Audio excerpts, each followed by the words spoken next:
வணக்கம், இது உங்கள் தினக்கதிர். எங்கள் சேனலுக்கு வரவேற்கிறோம்.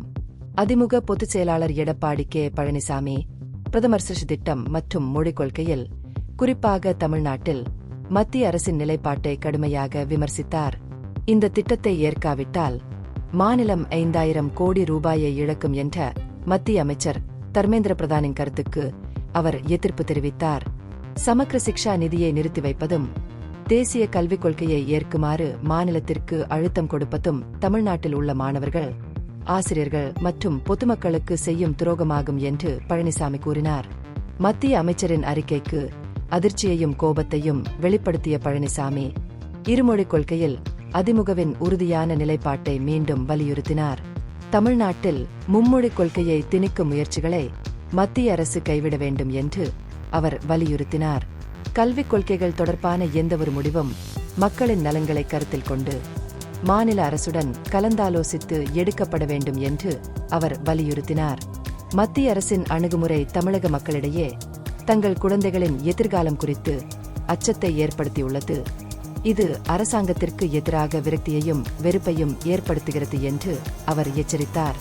சமக்ர சிக்ஷா அபியான் போன்ற திட்டங்களுக்கு நிபந்தனைகள் விதிக்காமல் நிதியை விடுவிக்குமாறு மத்திய அரசை பழனிசாமி கேட்டுக்கொண்டார். பயனற்ற வாதங்களில் ஈடுபடுவதை விட மத்திய அரசுடன் அர்த்தமுள்ள விவாதங்களில் ஈடுபடுமாறு ஆளும் திமுகவையும் அவர் வலியுறுத்தினார்.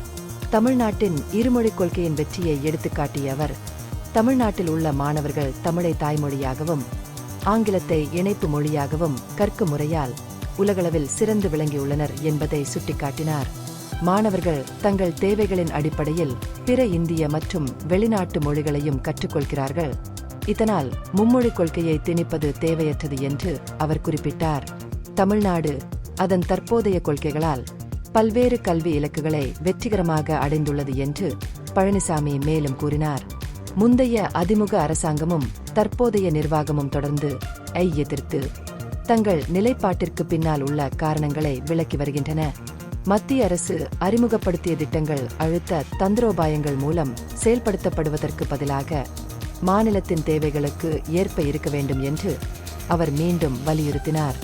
இந்த பகுப்பாய்வு நுண்ணறிவுள்ளதாக கண்டால் முக்கியமான அரசியல் முன்னேற்றங்கள் குறித்த கூடுதல் புதுப்பிப்புகளுக்கு லைக் செய்யவும், ஷேர் செய்யவும், சப்ஸ்கிரைப் செய்யும். இது உங்கள் தினக்கதிர். நன்றி.